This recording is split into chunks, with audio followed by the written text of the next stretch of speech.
Executive order on immigration. It is a comment about some of those very refugees the president made this weekend that has stirred some new outrage. On Friday, Tucker Carlson tonight ran an interview with filmmaker Ami Horowitz about the alleged crime spike in Sweden after the nation took in hundreds of thousands of refugees over just the past few years. They know that this crime is happening. They can feel it. The statistics are clear. But they would refer to what is the root cause behind it and say, oh, it's just more, it happened to be more violence. It's men who are raping people, not the refugees. They'll make excuses for it. The majority of the population in Sweden still want to have an open door policy. It's confounding. On Saturday, at his rally in Melbourne, Florida, President Trump referenced the reporting. Watch. You look at what's happening last night in Sweden. Sweden. Who would believe this? Sweden. They took in large numbers. They're having problems like they never thought possible.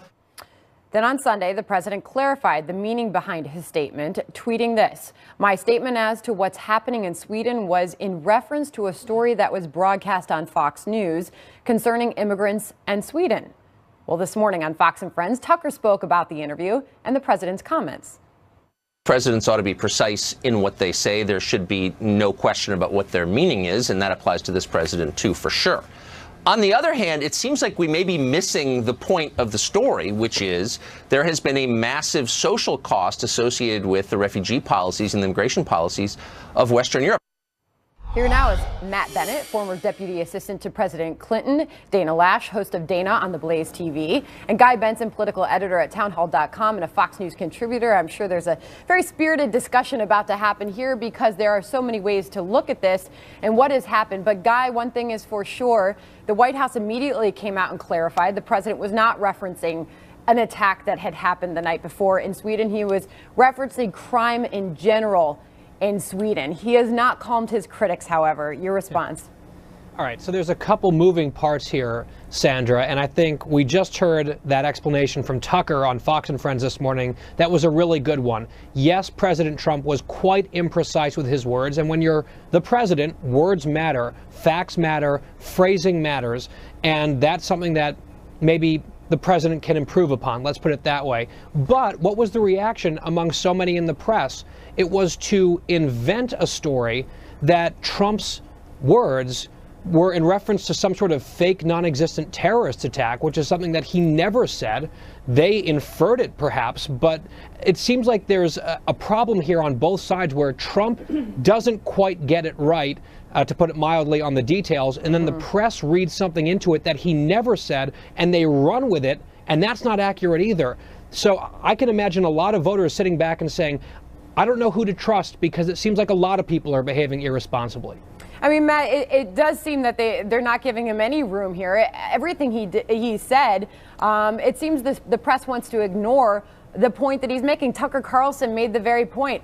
We're not getting to the real issue here. He is actually raising a very important point, one that is Sweden. It's open borders. And is there anything that we can learn from the immigration policy that we've seen in other parts of Europe?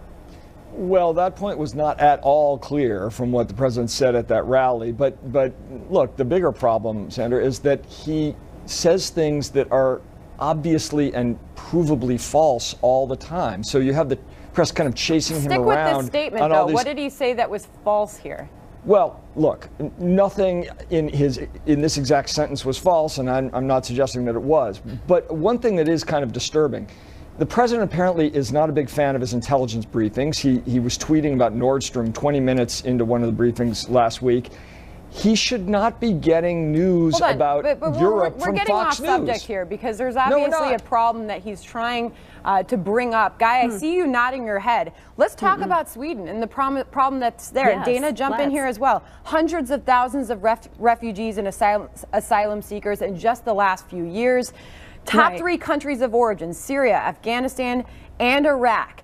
Even one of their own people in Sweden one of their own researchers, I found this in a Swedish newspaper, warning that segregation and long-term unemployment of refugees could have a negative effect on crime rates in Sweden in the future.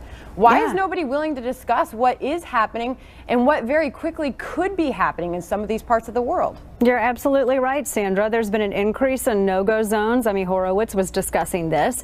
There's also, we've heard from a number of individuals who work with police in Sweden. They say that they're at a breaking point where it concerns crime. Look, it's irrelevant whether or not Trump's words were imprecise. I do agree with Guy that words matter. However, this is what the left does. They say, well, because Trump was imprecise with his arguments, with his statement, and there was no incident in Sweden last night, I guess there's no problem in Sweden. Guess they're not having an epidemic of rapes. Guess they're not having an epidemic in all of Europe with terror attacks right now because there is an influx of unvetted refugees. That is the problem. You can simultaneously, and I feel like I have to draw a picture for our brethren across the aisle to fully understand this, Sandra. There, you can simultaneously say, maybe he didn't say it perfectly the way that they would like, but also there is a serious problem going on in Sweden with refugee and crimes, and that's the reason the whole phrase rapugee came to exist. You can do both. Yeah, and Matt, I want to get your reaction to that. But Guy, first I want to talk about this new EO, this new executive order that could be coming down any moment. We know some of the details that have been reported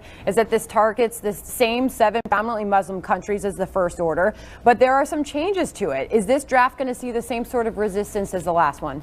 This is the draft, if the reporting is accurate. This is the order that should have been put out initially. It cleaned up a lot of the PR and policy messes that the first one created. Those were unforced errors. And I know a lot of people want to focus on those 7 countries. Those were pre-existing from a list that predated President Trump based on existing legislation. So I actually have read a fair amount of legal analysis that convinces me that the lower courts throwing out the initial order, even though I had problems with it, was bad law because the president has a lot of power under the Constitution and under statute on these matters. But now that they are honing this and fine-tuning it more carefully, which they should have done before they rolled it out initially, I think that it absolutely should pass constitutional muster, and I think is overall just better policy. So Matt, let me bring this all full circle here, and let's look at what is happening over there. In your view, is there anything that we can learn from the immigration policy we have seen in Europe and the fallout there? Is there anything that we can learn from that and apply here? Well, of course there is, and we've learned that lesson.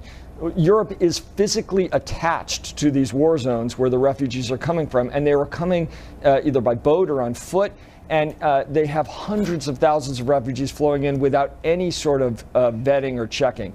By contrast, and this is contrary to what the president keeps saying, we have intense vetting of refugees, say, from Syria. It takes almost 2 years for a refugee to get into the country. This is totally unlike what's going on in Europe, and anyone who wants to draw comparisons between the two has to explain that this is an utterly different situation. All right, Dana, last word to you. Well, I think that as what Guy said, those 7 countries, those were drawn up in a list by former President Barack Obama. And I think it's smart to be able to slow down the process and be able to adequately vet who's coming into the country. An additional 90 days on top of 120 days does not a huge difference make. And I'm glad to see that something's finally being done and that people are starting to take this issue seriously. We don't want to end up like Europe, and this is a good first step. All right. Guy, Dana, Matt, thanks to all 3 of you for being here. Thank you, Sandra. Thank you. Thank you, Sandra.